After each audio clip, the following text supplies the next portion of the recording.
اعوذ باللہ من الشیطان الرجیم بسم اللہ الرحمن الرحیم۔ نماز فجر پڑھنے کے فوراً بعد اپنی جگہ سے اٹھے بغیر یہ سورت ضرور پڑھا کرو۔ یہ اللہ پاک کو بہت پسند ہے۔ یہ اللہ پاک نے غریبوں کو امیر اور فقیروں کو بادشاہ بنانے کے لیے نازل فرمائی ہے۔ محترم ناظرین، فجر کی نماز پڑھنے کے فوراً بعد اپنی جگہ سے اٹھے بغیر یہ سورت ضرور پڑھا کرو۔ یہ اللہ تعالیٰ کو بے حد پسند ہے اور یہ اللہ تعالیٰ نے غریبوں کو امیر اور فقیروں کو بادشاہ بنانے کے لیے نازل فرمائی ہے۔ اگر آپ غریب ہیں، آپ کے پاس دولت کی کمی ہے، آپ کے پاس پیسے نہیں ہیں، آپ کے رزق میں کمی ہے، اور اگر آپ بالکل فاقو زندگی گزار رہے ہیں، آپ کے اوپر بہت زیادہ قرض ہے، آپ کا اپنا ذاتی مکان نہیں ہے، آپ کو دن رات پریشانیاں ہیں، آپ کے گھر میں لڑائی ہے، آپ کی زندگی اجیرن بن چکی ہے، تو بس آپ فجر کی نماز کے بعد یہ قرآن کی سورت ضرور پڑھ لیجئے۔ یہ وہ سورت ہے جو غریبوں کو امیر بنا دیتی ہے، فقیروں کو بادشاہ بنا دیتی ہے، گھر سے فاقوں کو ختم کر دیتی ہے، رزق میں بے پناہ اضافہ کرتی ہے، اور اللہ تبارک و تعالی اپنے خزانوں سے دولت عطا فرماتے ہیں، کیونکہ اللہ رب العزت پاک ذات ہے، وہ رحیم و کریم ہے، وہ سب کا مالک، خالق اور رازق ہے۔ اس کے خزانے بے شمار ہیں، اور اس کے خزانے اتنے بے شمار ہیں کہ اگر وہ ساری دنیا کو دے دے تو بھی اس کے خزانوں میں قطرے کے برابر بھی فرق نہیں پڑتا۔ لیکن ناظرین، ہم اللہ سے مانگنے والے نہیں ہیں، اللہ کے ساتھ جڑنے والے نہیں ہیں۔ آج ہم نے اپنا تعلق صرف اور صرف انسانوں سے جوڑ لیا ہے۔ ہم انسانوں کے آگے ہاتھ پھیلاتے ہیں، غیروں سے مانگتے ہیں، لیکن اللہ سے مانگنا چھوڑ دیا ہے۔ آج بھی یہ لوگ اللہ کے ساتھ جڑے ہوئے ہیں، ان کی زندگی بہت خوشحال ہے، ان کی زندگی میں سکون ہے، ان کے چہرے روشن ہیں، اور جنہوں نے اللہ اور اس کے نبی کے احکامات کو چھوڑ کر غیروں کی طرح زندگی گزارنا شروع کر دی ہے، ان کی زندگی اجیرن ہو چکی ہے، وہ پریشانیوں میں گھرے ہوئے ہیں، مشکلات کا سامنا کر رہے ہیں، ان پہ طرح طرح کی ٹینشنیں ہیں، ان کی اولاد نافرمان ہے۔ محترم عزیز و اقارب، ہمارا آج کا موضوع ان لوگوں کے لیے ہے جو مالی تنگی سے پریشان ہیں، جن کے گھروں میں بے برکتی ہے، لڑائی جھگڑے ہیں، جن کی تنخواہیں پوری نہیں ہوتی، جن کے اوپر بہت زیادہ قرض ہے، جن کے گھروں میں فاقے ہیں۔ تو وہ اس ویڈیو کو مکمل دیکھیں، سمجھیں اور بتائے گئے طریقے سے عمل کریں۔ انشاءاللہ اللہ رب العزت رحم اور کرم فرمائیں گے اور ان کی ساری مشکلات دور ہو جائیں گی۔ اللہ رب العزت سب سے بڑا ہے، وہ سب کچھ کر سکتا ہے، کوئی اس کے فیصلے کو ٹال نہیں سکتا۔ اس نے کہا ہے، اگر تم میرا ذکر کرو گے تو میں تمہیں یاد رکھوں گا، اور اللہ تعالیٰ نے قرآن مجید کو انسانیت کے لیے ہدایت کا ذریعہ بنایا ہے۔ یہ وہ کتاب ہے جو پتھر دلوں کو بھی نرم کر دیتی ہے، یہ وہ کتاب ہے جو اندھیری زندگیوں میں روشنی بن کر اترتی ہے، یہ وہ پیغام ہے جو دلوں کو سکون بخشتا ہے، جو گھروں میں برکتیں لے کر آتا ہے۔ اللہ کے حضور صلی اللہ علیہ وسلم نے فرمایا، اللہ تعالیٰ اس گھر کو جس میں قرآن مجید کی تلاوت کی جاتی ہے، آسمان والوں کے لیے ایسے روشن کر دیتا ہے جیسے زمین والوں کے لیے ستارے چمکتے ہیں۔ تو محترم عزیزو، یہ قرآن وہ کلام ہے جو دنیا کے ہر دکھ کا علاج ہے، یہ وہ نعمت ہے جسے چھوڑ کر ہم نے صرف نقصان پایا ہے۔ اگر آپ چاہتے ہیں کہ آپ کی زندگی سے غربت چلی جائے، دلوں سے بے چینی ختم ہو جائے، رزق میں اضافہ ہو جائے، چہروں پر نور آ جائے، تو پھر اس قرآن کریم سے تعلق جوڑ لیجئے۔ اللہ تبارک و تعالی فرماتے ہیں، یہ قرآن مومنوں کے لیے ہدایت اور شفا ہے۔ ہم ہر در کے سامنے جھکنے کو تیار ہیں، لیکن اس قرآن کے سامنے جھکنے کو تیار نہیں ہیں۔ ہم نے ہر راستہ آزما لیا، لیکن اس ایک راستے کو اپنانے سے کترا رہے ہیں، حالانکہ یہی وہ راستہ ہے جو ہمیں اندھیروں سے نکال کر روشنی کی طرف لے جاتا ہے۔ بھائیوں اور بہنوں، دنیا میں اگر اللہ کسی بندے سے راضی ہو جائے تو وہ اسے نعمتیں دیتا ہے، اور اگر وہ ناراض ہو جائے تو ان نعمتوں کو چھین لیتا ہے، اور اللہ کی رضا کا سب سے بڑا ذریعہ یہی قرآن ہے، یہی نمازیں ہیں، یہی وہ احکامات ہیں جن پر عمل کر کے انسان دنیا اور آخرت میں کامیاب ہو سکتا ہے۔ نبی کریم صلی اللہ علیہ وسلم فرماتے ہیں کہ جو شخص قرآن مجید پڑھتا ہے اور اس پر عمل کرتا ہے، اس کے ماں باپ کو قیامت کے دن ایسا تاج پہنایا جائے گا جس کی روشنی سورج کی روشنی سے زیادہ روشن ہوگی۔ اللہ تعالیٰ کا کلام دلوں کا سکون ہے، روحوں کی غذا ہے، زندگی کی برکت ہے۔ اگر ہم نے اس سے رشتہ جوڑ لیا تو پھر کسی چیز کی کمی نہیں رہے گی، اور اگر ہم نے اس سے منہ موڑ لیا تو پھر ہر چیز میں کمی رہ جائے گی۔ آج ہم نے قرآن مجید کو طاقوں کی زینت بنا دیا ہے، ہم خالی اس کو چوم کر رکھ دیتے ہیں۔ میرے بھائیوں اور بہنوں، ایسا نہیں ہوتا۔ آپ لوگوں نے قرآن کے ساتھ محبت کرنی ہے، اسے اپنے دل سے لگا کر پڑھنا ہے، اس پر عمل کرنا ہے۔ پھر اس کی جو طاقت ہے، جو رحمتیں اور برکتیں ہیں، اللہ کے کلام میں جو تڑپ ہے، جو شفا ہے، جب وہ آپ کی زندگی میں اترے گی تو پھر نہ کوئی جادو اثر کرے گا، نہ کوئی شیطانی چیز آپ کو چھو سکے گی، نہ کسی جھوٹے پیر فقیر کے در پر جانا پڑے گا۔ پھر آپ کو کسی انسان کے سامنے ہاتھ پھیلانے کی ضرورت نہیں رہے گی، آپ کو رشتوں کے طعنے نہیں سننے پڑیں گے، انشاءاللہ آپ خود مختار ہو جائیں گے۔ پھر آپ کی زبان سے الحمدللہ کے الفاظ نکلیں گے، لیکن شرط صرف ایک ہے کہ آپ یقین سے پڑھیں، سمجھ کر پڑھیں اور عمل کریں، کیونکہ اللہ کا کلام بے مقصد نہیں اترا۔ یہ زندگی کا دستور ہے، یہ نجات کا ذریعہ ہے، یہ روشنی ہے، یہ وہ کلام ہے جو آپ کے ٹوٹے ہوئے دلوں کو جوڑ سکتا ہے، آپ کے بکھرے ہوئے معاملات کو سنوار سکتا ہے، آپ کی زندگی کے بادلوں کو ہٹا کر روشنی کی کرن بن سکتا ہے۔ لیکن ہم نے اس کو صرف حفاظت کے لیے لٹکا رکھا ہوتا ہے، اسے سجا دیا ہے لیکن اس کی تلاوت چھوڑ دی ہے، اسے پڑھنا چھوڑ دیا ہے، اس پر عمل کرنا بھول چکے ہیں۔ اللہ تعالیٰ نے قرآن مجید کو آسان بنایا تاکہ ہم اسے سمجھ سکیں اور اس پر عمل کر سکیں۔ جیسا کہ فرمایا کہ ہم نے قرآن کو نصیحت کے لیے آسان کر دیا ہے، پھر ہے کوئی جو نصیحت حاصل کرے۔ محترم عزیزوں، اللہ کا کلام ایسی چیز ہے، اگر یہ پہاڑوں پر نازل ہوتا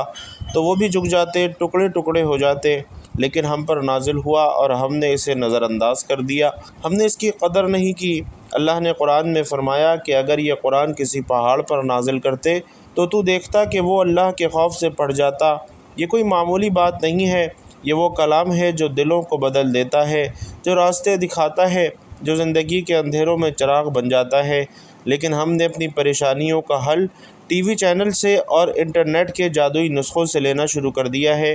جبکہ اللہ فرماتا ہے کہ اے لوگو، تمہارے رب کی طرف سے نصیحت آ چکی ہے اور دلوں کو شفا بھی۔ قرآن کے ساتھ جڑنے والے کبھی ناکام نہیں ہوتے، ان کی زندگی میں سکون ہوتا ہے، ان کے گھروں میں برکت ہوتی ہے، ان کے بچوں میں ادب اور اطاعت ہوتی ہے، ان کے رزق میں وسعت ہوتی ہے، ان کی دعائیں قبول ہوتی ہیں، ان کے چہرے پر نور ہوتا ہے اور ان کے اندر ایسی روحانی طاقت ہوتی ہے جو دنیا کے بڑے سے بڑے حالات کو سہ لیتی ہے۔ نبی کریم صلی اللہ علیہ وسلم نے فرمایا، تم میں سے سب سے بہتر وہ ہے جو قرآن سیکھے اور دوسروں کو سکھائے۔ قرآن زندگی کا وہ راستہ ہے جو بندے کو اللہ سے جوڑ دیتا ہے، انسان کو بے سہارگی سے نکال کر سہارا دیتا ہے، انسان کو معاشرے کے طعنوں اور تنگیوں سے نکال کر عزت عطا کرتا ہے، لیکن اس کے لیے شرط یہی ہے کہ ہم اسے اپنا رہنما بنائیں۔ محترم عزیزوں، جو شخص قرآن کو اپنا رہنما بنا لیتا ہے، اس کی رہنمائی کے لیے فرشتے اترتے ہیں، اس کی دعاؤں میں اثر آتا ہے،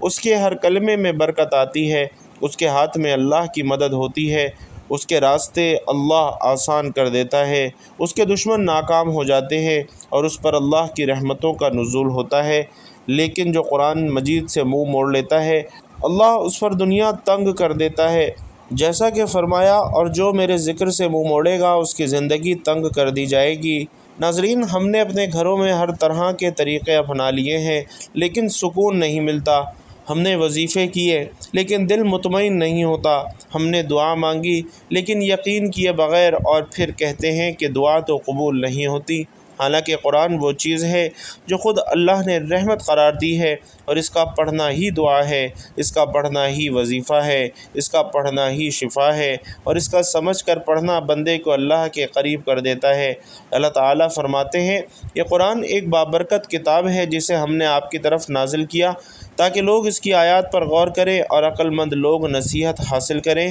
ہم نے قرآن کو چھوڑ کر دنیا کے فانی سہاروں کو اپنا سہارا بنا لیا ہے، ہم نے قرآن سے دور ہو کر جاہلوں کی باتوں پر یقین کر لیا ہے، ہم نے قرآن کی جگہ خوابوں کی تعبیر کرنے والوں کو اہمیت دی ہے، حالانکہ سب سے سچی بات صرف اللہ کی ہے اور سب سے سچا راستہ صرف وہی ہے جو اللہ کے کلام میں دکھایا گیا ہے۔ محترم عزیزو، اگر آج ہم چاہتے ہیں کہ حالات بدل جائیں، ہمارے رزق میں برکت آئے، ہمارے بچے فرما بردار ہوں، ہماری دعائیں قبول ہوں تو ہمیں قرآن کی طرف پلٹنا ہوگا، ہمیں نماز کے ساتھ قرآن کو جوڑنا ہوگا، ہمیں ہر دن کم از کم چند آیات کے ساتھ زندگی گزارنی ہوگی، کیونکہ جس گھر میں قرآن پڑھا جاتا ہے وہاں اللہ کی رحمت اترتی ہے، فرشتے آتے ہیں، شیطان بھاگ جاتا ہے۔ نبی علیہ الصلاۃ والسلام فرماتے ہیں جس گھر میں قرآن کی تلاوت کی جاتی ہے وہ گھر آسمان والوں کو ایسے نظر آتا ہے جیسے زمین والوں کو آسمان پر ستارے نظر آتے ہیں۔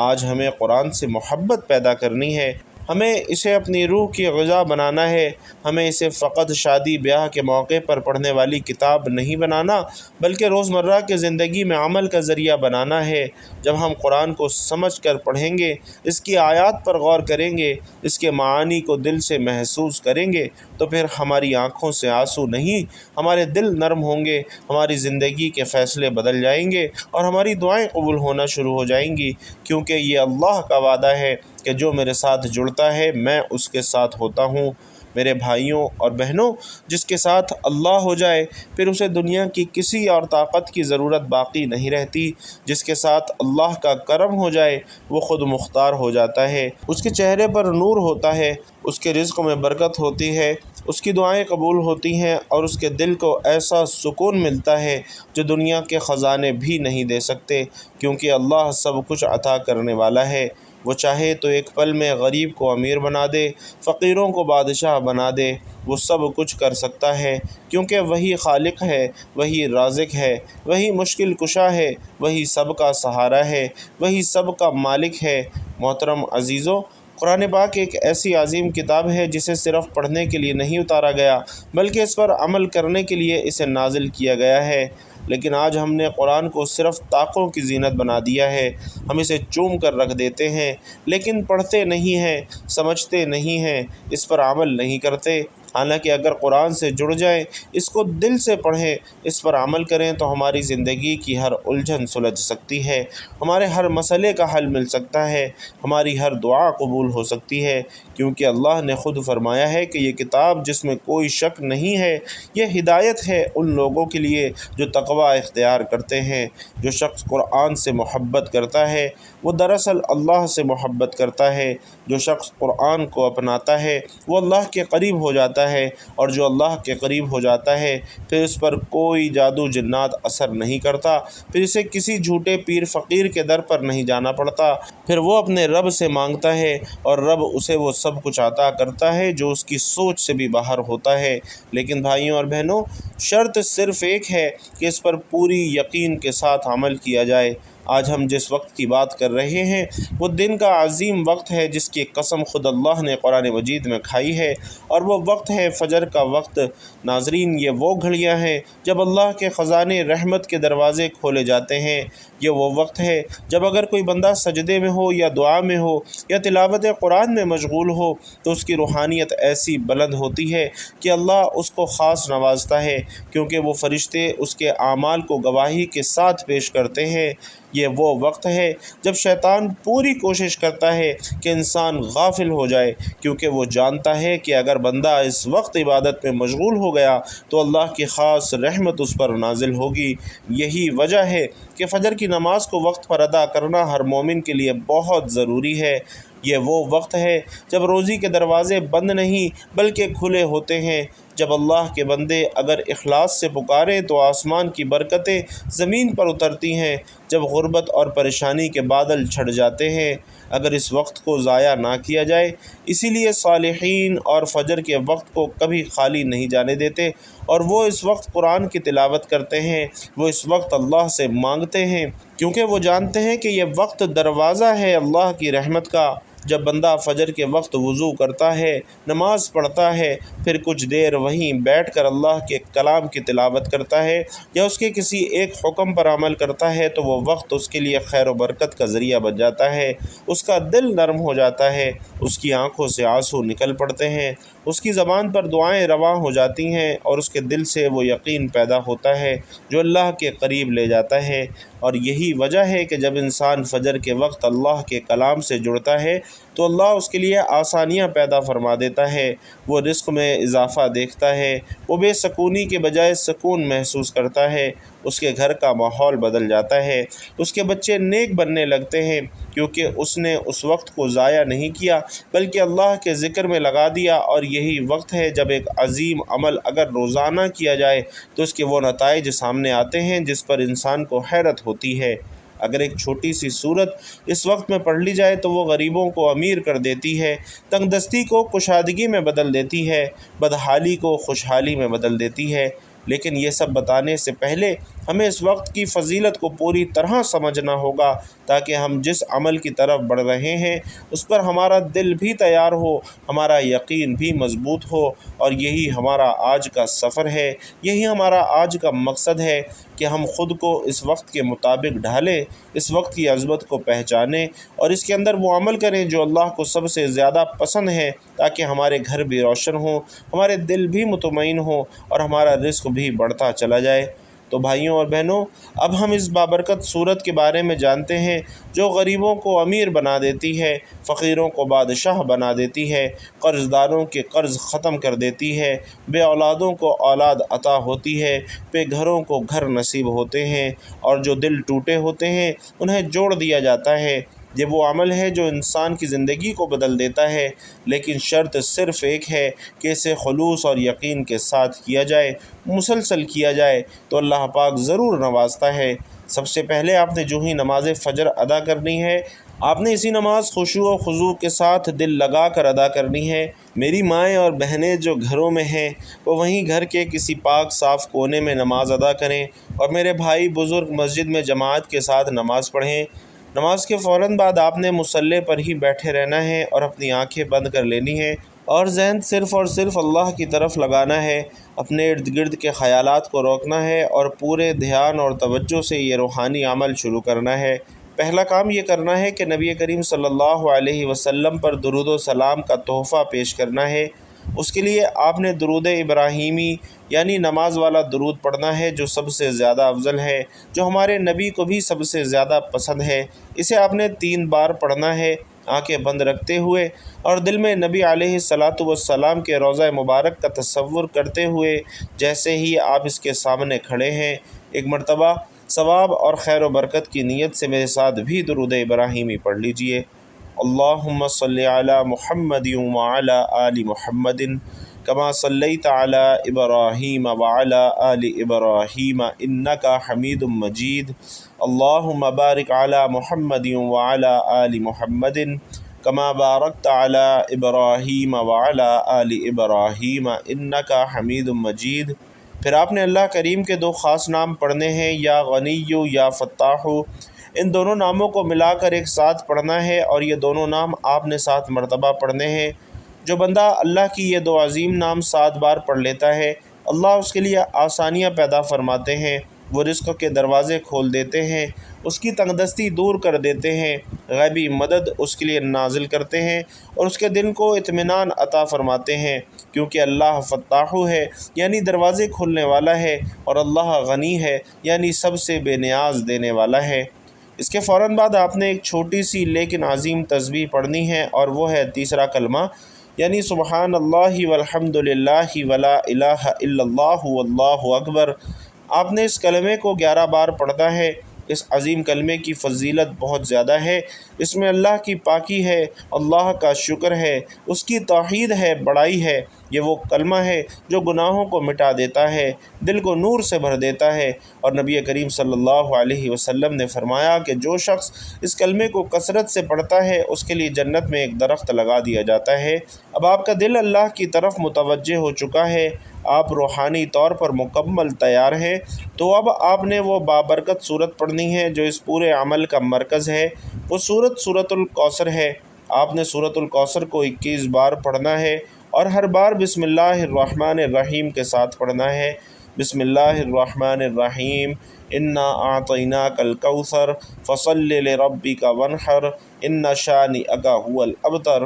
جو ہی آپ یہ صورت 21 بار مکمل کر لیں، آپ نے اللہ کے حضور اپنے گناہوں کی سچی توبہ کرنی ہے۔ جو جان بوجھ کر گناہ ہوئے ہیں ان کی بھی، اور جو انجانے میں ہوئے ہیں ان کی بھی اللہ سے معافی مانگنی ہے، اور روتے ہوئے دل سے دعا مانگنی ہے۔ جیسے ہی آپ کا دل ہلکا ہو جائے، آپ کو اندر سکون محسوس ہو، تو اب آخر میں وہی درود ابراہیمی جو شروع میں پڑھا تھا دوبارہ 3 مرتبہ پڑھ لینا ہے۔ اب آپ کا یہ روحانی عمل مکمل ہو چکا ہے۔ اب آپ اللہ سے مانگنا ہے جو برسوں سے خواہش ہے، جو حاجت ہے، جو کام اٹکا ہوا ہے، جو قرض ہے، جو دکھ ہے، جو پریشانی ہے، جو تکلیف ہے، وہ سب اللہ کے سامنے رکھ دیں۔ رو رو کر گڑ گڑا کر مانگیں، یقین سے مانگیں، کیونکہ اللہ سننے والا ہے، وہ دینے والا ہے، وہ کبھی خالی ہاتھ نہیں لوٹاتا، وہ ضرور عطا فرماتا ہے۔ ناظرین، یہ وہ عمل ہے جو محتاجوں کو غنی بنا دیتا ہے، غریبوں کو امیر کر دیتا ہے، مفلس کو باوقار بنا دیتا ہے۔